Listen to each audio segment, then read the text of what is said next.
Hello student, good evening. मैं doctor Surendra Kumar.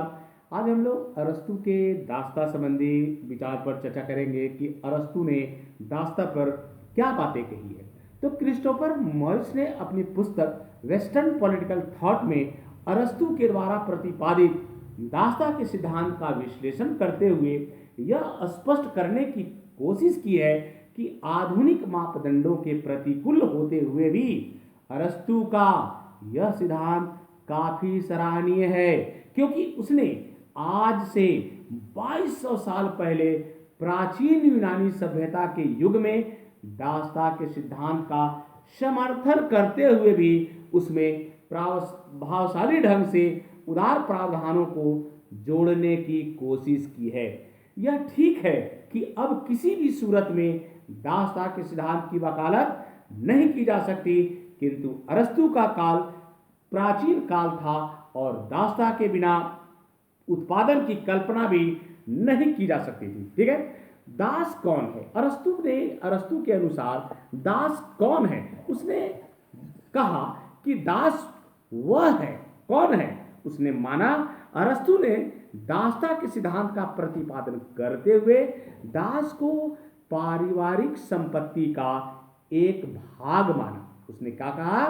पारिवारिक संपत्ति का एक भाग माना और उसके अनुसार संपत्ति के उपार्जन हेतु दो प्रकार के उपकरणों का इस्तेमाल किया जाता है, एक निर्जीव तथा दूसरा सजीव। एक निर्जीव और दूसरा सजीव, और दास एक सजीव उपकरण है। दास क्या है? एक सजीव उपकरण है। और दास के संबंध में अरस्तु ने जो विचार व्यक्त किया उसके अनुसार निम्नलिखित तीन बातें स्पष्ट होती है। कौन होती है? पहला नोट करते जाइएगा। जो व्यक्ति स्वयं अपना नहीं है बल्कि दूसरे की संपत्ति है, वह दास है। ठीक है। दूसरा कहा, जो व्यक्ति मनुष्य होते हुए भी संपत्ति के साथ में अपनी भूमिका निभाता है, वह व्यक्ति दास है। ठीक है। उसके बाद कहा कि वह उत्पादन का एक महत्वपूर्ण साधन है। ठीक है। उसके बाद वह कहता है कि दास के संबंध में अरस्तु का ख्याल है कि वह शारीरिक रूप से बलिष्ठ और बौद्धिक रूप से विवेक शून्य होता है। कौन? दास जो होता है। ठीक है। दास प्रथा का समर्थन अरस्तु ने कहा। अरस्तु के मुताबिक दास प्रथा का समर्थन निम्नलिखित चार भागों में बांटा। चार भागों के आधार पर उसने बताया। क्या? पहला प्रकृति के आधार पर। पहला जो है वह प्रकृति के आधार पर। अरस्तु के मुताबिक प्रकृति का यह शाश्वत नियम है कि उत्कृष्ट वस्तुएं निकृष्ट वस्तु पर शासन करती है। उत्कृष्ट वस्तुएं निकृष्ट वस्तुओं पर शासन करती है। उदाहरण के लिए व्यक्ति के शरीर में जो हमारा मस्तिष्क है वह उत्कृष्ट है। मस्तिष्क क्या है? उत्कृष्ट है, और वह निकृष्ट वस्तु पर शासन करती है। समाज में भी पुरुष जो होते हैं वो उत्कृष्ट है अथवा निकृष्ट मतलब नारी पर शासन करता है। ठीक उसी तरह किसी व्यवस्था के अंदर विवेक संपन्न स्वामी उत्कृष्ट होते हैं, इसलिए वे विवेक शून्य दास पर शासन करते हैं। ठीक है। अब आ जाइए, दूसरा है स्वामी के लिए आवश्यक। स्वामी के लिए आवश्यक अरस्तु ने दास प्रथा का समर्थन इसलिए भी किया क्योंकि यह प्रथा स्वामियों के अनुकूल है। किसके लिए है? स्वामियों के लिए अनुकूल है। और स्वामी विवेक संपन्न होते हुए भी शारीरिक दृष्टि से इतने संपन्न नहीं होते कि वे उत्पादन का कार्य कर सके। ठीक है। पुनः उन्हें बौद्धिक क्षेत्र में अधिक से अधिक उन्नति करने के लिए भी दासों की जरूरत है, और इसलिए यह प्रथा आवश्यक है। ठीक है। अब आइए तीसरा, दास के लिए आवश्यक। दास के लिए आवश्यक अरस्तु के मुताबिक दास बौद्धिक दृष्टि से विवेक शून्य होते हैं। अरस्तु के मुताबिक दास जो होते हैं वो बौद्धिक दृष्टि से विवेक शून्य होते हैं, अतः समाज के अंदर उन्हें एक विवेक संपन्न व्यक्ति के सहारे की जरूरत है, और यह इस प्रणाली के तहत ही स्वामी के माध्यम से मिल सकती है। किसके माध्यम से मिल सकती है? स्वामी के माध्यम से मिल सकती है। अब आ जाइए चौथा जो है, समाज के लिए आवश्यक। समाज के लिए क्या आवश्यक है? प्राचीन यूनानी सभ्यता के तहत विज्ञान की प्रगति बहुत नहीं हुई थी। उस समय विज्ञान प्रगति पर नहीं था और दासों के माध्यम से ही उत्पादन का कार्य होता था। ठीक है, ऐसी हालत में दास प्रथा के बिना समाज में उत्पादन का कार्य नहीं हो सकता था और इसलिए समाज के हित में अरस्तु ने इस सिद्धांत को आवश्यक बताया। अरस्तु ने क्या कहा? इस सिद्धांत जरूरी है। दास प्रथा में अरस्तु के द्वारा लाए गए उदार प्रावधान, अब हम लोग इस पर चर्चा करते हैं। अरस्तु दास प्रथा की क्रूरता में विश्वास नहीं करता था और इसलिए उसने दास प्रथा को उदार बनाने के लिए निम्नलिखित प्रावधानों का प्रतिपादन किया।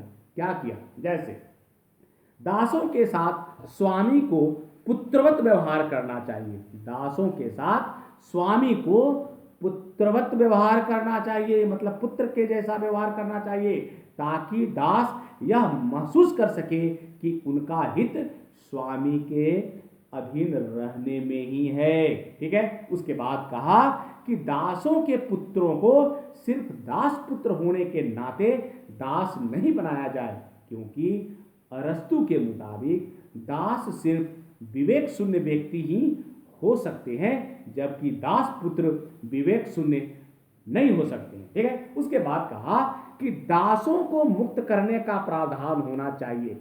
दासों को मुक्त करने का प्रावधान होना चाहिए। अरस्तु के मुताबिक जब दास स्वामी के साथ रहते हैं, विवेक संपन्न हो जाए, तो स्वामी का यह नैतिक दायित्व है कि वैसे दासों के दासता से मुक्त कर दिया जाए। ठीक है, और अरस्तु ने इस वजह से अपने जीवन काल में कई दासों को मुक्त भी उसने किया। ठीक है, उसके बाद देखते हैं कि प्राचीन यूनानी सभ्यता के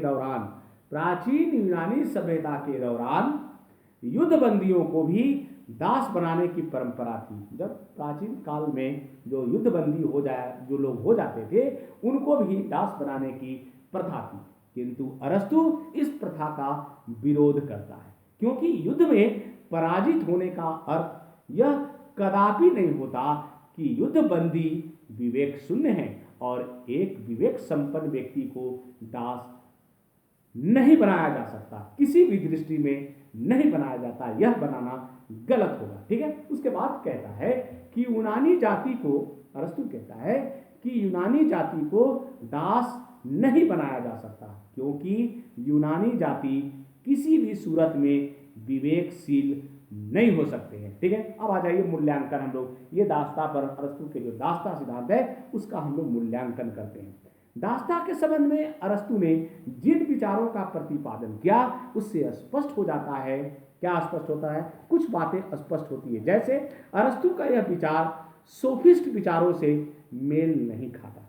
अरस्तु का यह विचार सोफिस्ट विचारों से मेल नहीं खाता, क्योंकि उन्होंने व्यक्ति को मानवीय आधार पर दास बनाए जाने का घोर विरोध किया है। ठीक है, उसके बाद दूसरा जो है, अरस्तु के दासता का सिद्धांत परंपरावादी और रूढ़िवादी है। अरस्तु का जो दासता सिद्धांत है वह परंपरावादी और रूढ़िवादी है, किंतु यह व्यवहारिक भी है, क्योंकि उस वक्त इस प्रथा की समाप्ति का अर्थ था यूनानी सभ्यता का विनाश करना। ठीक है, इसलिए अरस्तु ने ऐसी बातें कही।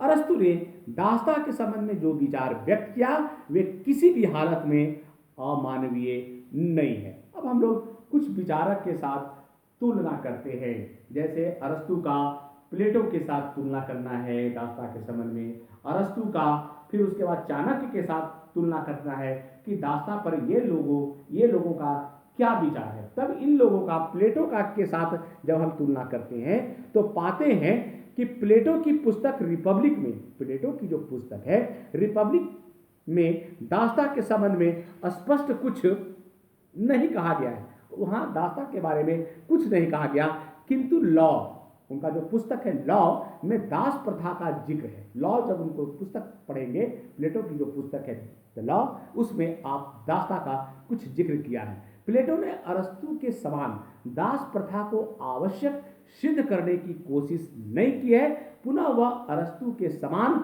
इसकी चर्चा विस्तार से नहीं करता और इसलिए दास्ता के संबंध में उदार प्रावधान प्लेटो के दर्शन में देखने को नहीं मिलता है। ठीक है, अब हम लोग चाणक्य के साथ देखते हैं कि चाणक्य के साथ क्या बातें हैं।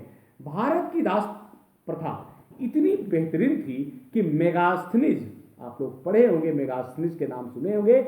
मेगास्थनी ने इंडिका में यह मान लिया था, मेगास्थनी ने इंडिका पुस्तक लिखी थी, उसमें उसने लिखा कि भारत में दास प्रथा नहीं है, भारत में दास प्रथा नहीं है, किंतु देवराज चानना की पुस्तक स्लेवरी इन एंशिएंट इंडिया के अनुसार भारत में दास प्रथा थी। चाणक्य ने इसका विस्तार से विवेचन किया है और चाणक्य के द्वारा जो दास प्रथा का विवेचन किया है उसकी तुलना हम अरस्तु के दास प्रथा के साथ इस प्रकार से हम लोग करते हैं, नोट करते जाइएगा।